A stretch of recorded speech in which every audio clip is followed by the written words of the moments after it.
할렐루야. 여러분, 지금 우리가 봤듯이 영상으로 봤듯이 베토벤이 작곡한 환희의 송가는 천국의 소리를, 천국의 모습을 담고 있습니다. 기뻐하며 경배하세, 영광의 주 하나님. 근데 놀라운 것은요, 이렇게 천국의 환희를 작곡한 이 베토벤의 곡을 지은 이때 베토벤의 상태가 중요합니다. 베토벤은 20대 중반에 청력을 잃기 시작해 자살도 결심했고요. 베토벤은 그의 사랑도 이루지 못했습니다. 그 수십 년이나 지나 이 작품을 작곡할 당시 베토벤의 청력은 완전히 상실한 상태였습니다. 작곡을 하기에 기병도 심각했지만 기관지와 소화기관의 병으로 심한 고통을 받고 있던 그런 시절이었습니다. 당시 베토벤은 건강상의 문제와 더불어 아들처럼 키웠던 조카 칼의 양육권을 두고 제수 씨와 법정 투쟁을 하고 있었던 때였습니다.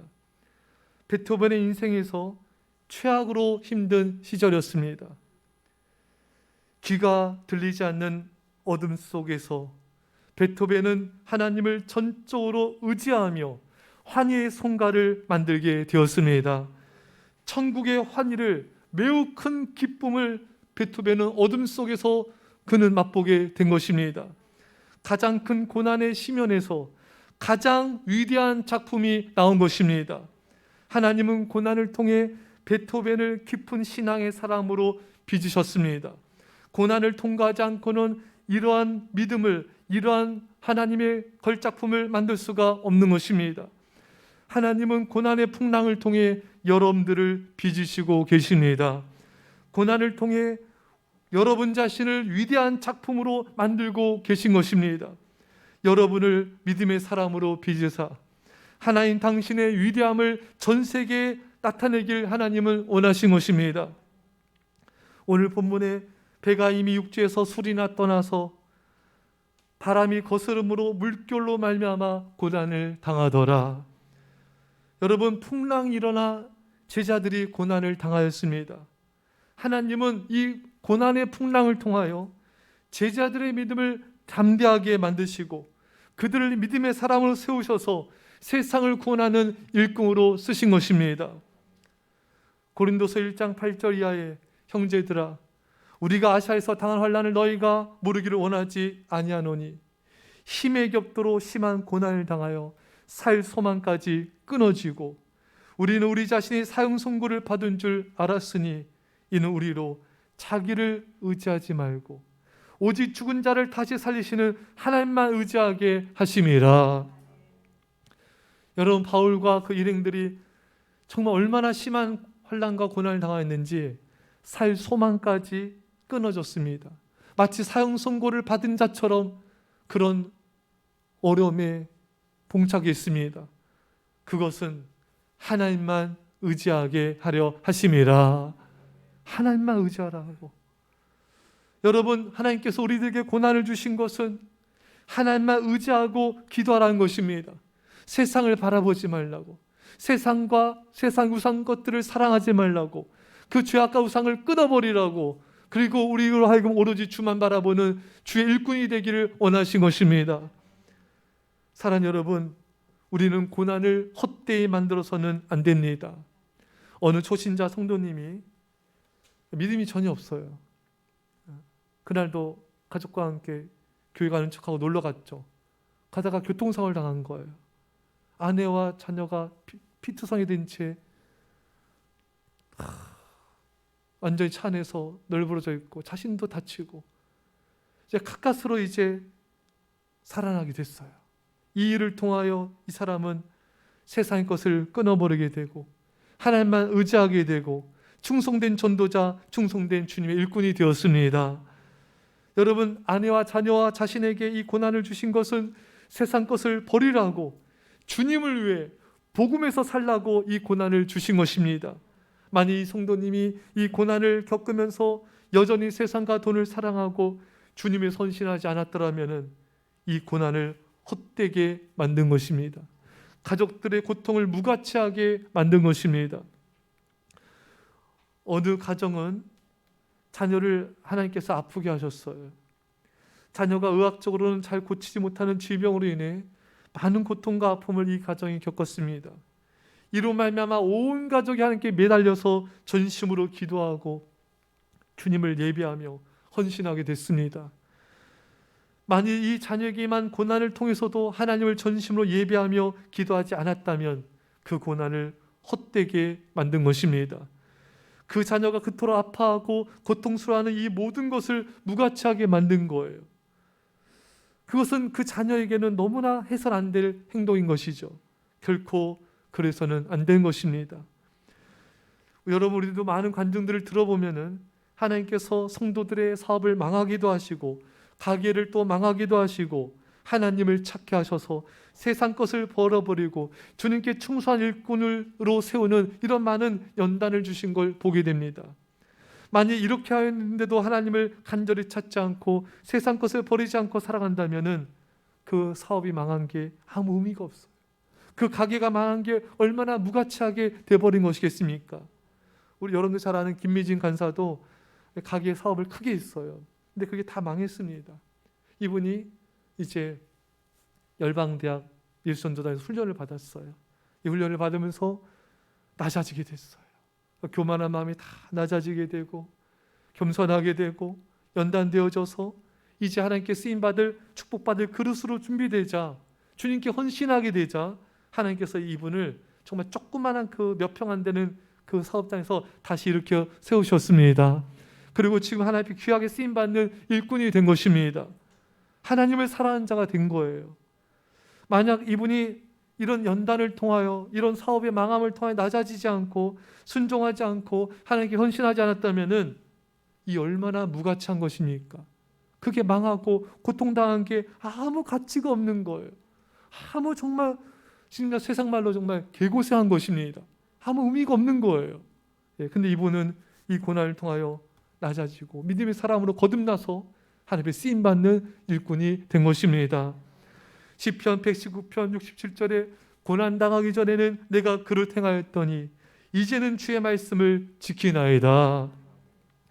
고난을 통해 그릇 행한 것을 붙이게 되고 세상 것을 버리게 되고 죄악을 버리게 되고 말씀에 순종하게 되었다는 것입니다.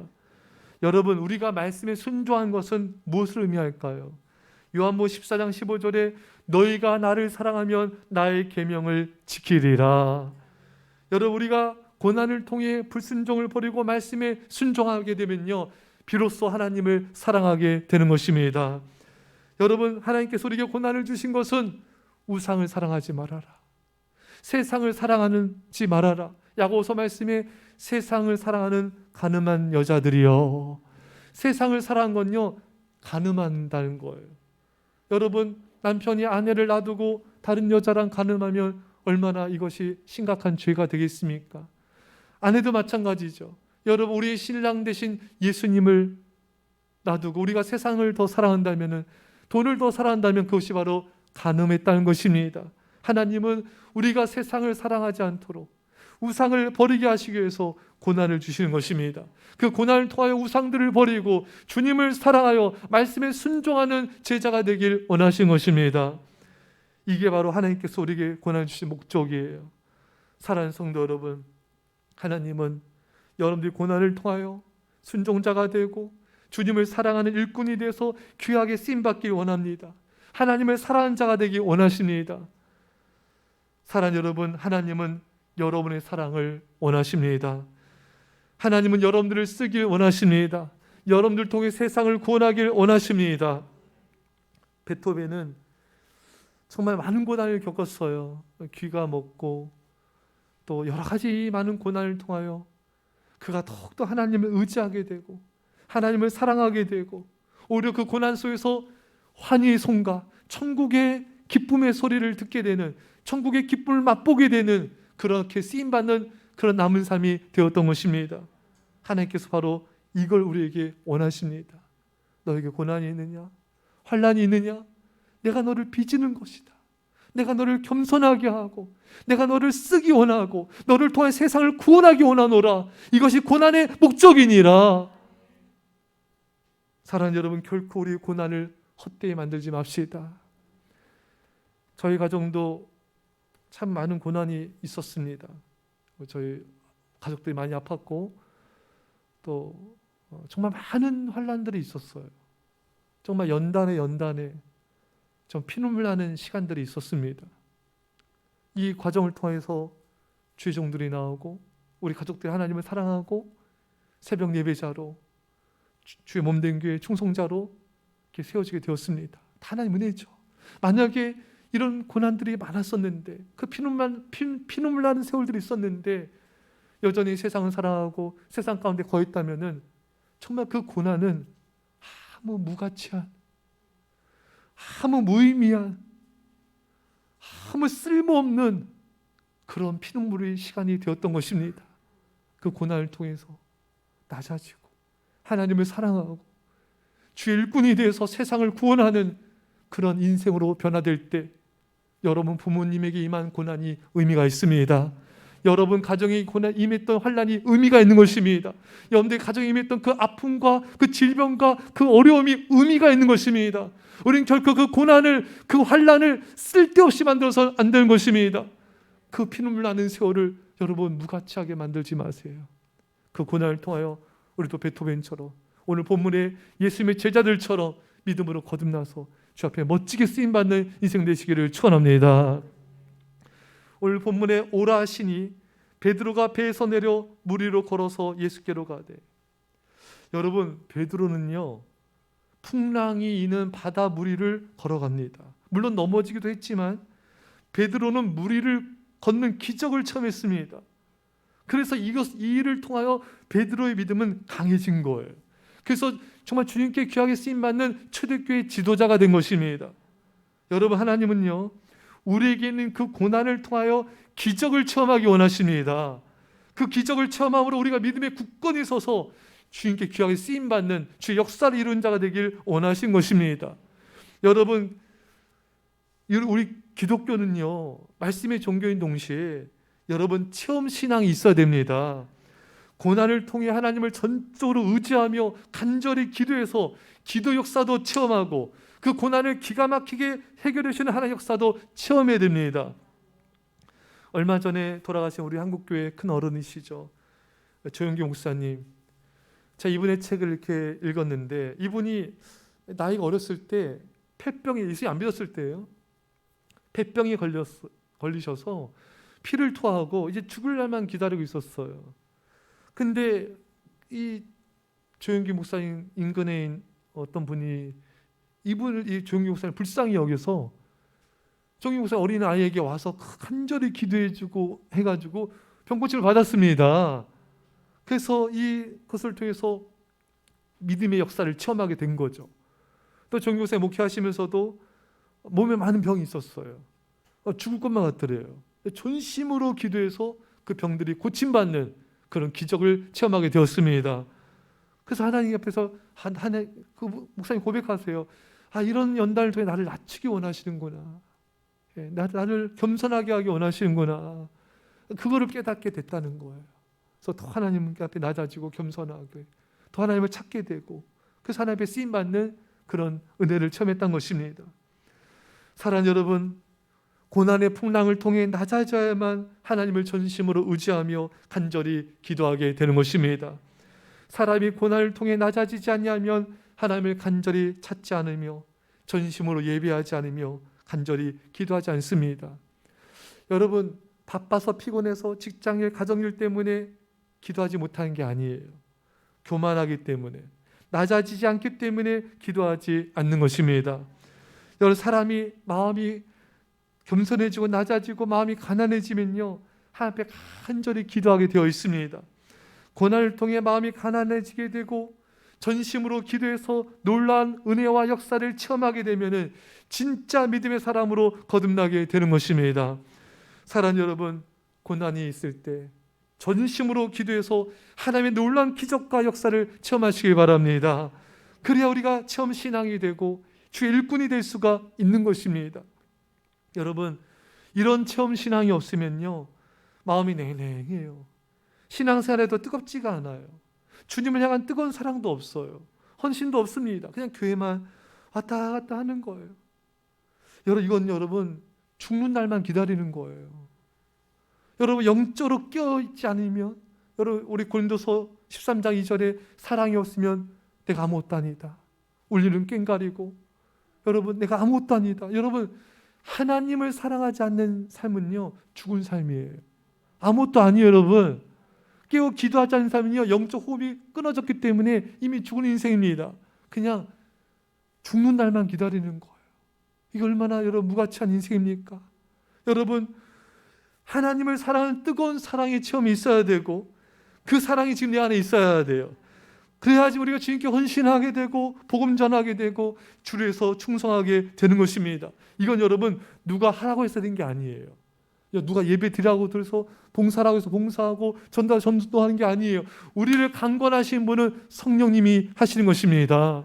성령으로 충만해야 성령께서 나를 강권해서 막 예배 드리고 싶어서 미칠 것만 같은 거예요. 막 교회 가서 기도하고 싶고요, 봉사하고 싶고요, 전도하고 싶고요. 이게 성령의 강권하심인 것입니다. 말씀이 재밌고 기도 시간이 가장 행복하고, 이게 뭔가 성령께서 역사하셔서 내 안에 주님의 사랑이 임한 거예요. 이 주님의 사랑이 나를 강권하는 것입니다. 이 사랑이 없으면요 우리는 시간만 나면 그냥 내 시간 갖고 싶어요. 그냥 놀고 싶고 자고 싶고 즐기고 싶고 그냥 가만히 있고 싶고 그냥 내 시간만 갖고 싶은 거예요. 그러나 성령 임한 사람은 그렇게 살 수가 없어요. 주님 위해서 가난한 영혼들, 주간 영혼들, 우리 도움 필요한 영혼들에게 갈 수밖에 없는 것이죠. 기도할 수밖에 없는 것이고 전도할 수밖에 없는 것입니다. 이건 내가 하는 게 아니에요. 성령께서 나를 그렇게 강권하신 것입니다. 주님을 향한 사랑을 우리가 체험해야 돼요. 근데 여러분 과거에 한때 내가 주님을 사랑했지, 이런 과거의 추억으로 살면 안 됩니다. 현재가 주님을 사랑해야 돼요. 과거 내가 기도에 뜨거운 체험이 있었지, 그것이 내 일상의 삶으로 옮겨져서 꾸준히 기도하는 신앙이 되어야 되는 것입니다. 저는 예전에 어떤 분을 만나는데 이분이 자기 천국과 지옥을 보고 왔대요.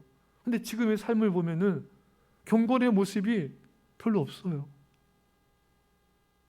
새벽 예배 기도도 잘 안 해요. 기도 생활도 잘 안 해요.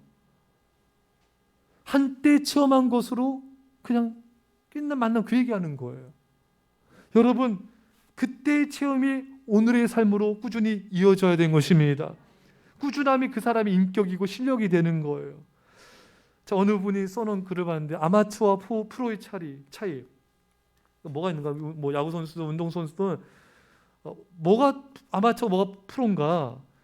기복이 심하면 아마추어라는 거예요. 근데 프로는 뭐 물론 약간 기복이 있지만 금방 회복이 된다는 거예요. 금방 다운됐다가 다시 올라서서 그 회복을 해서 꾸준한 실력을 나타낸다는 것입니다.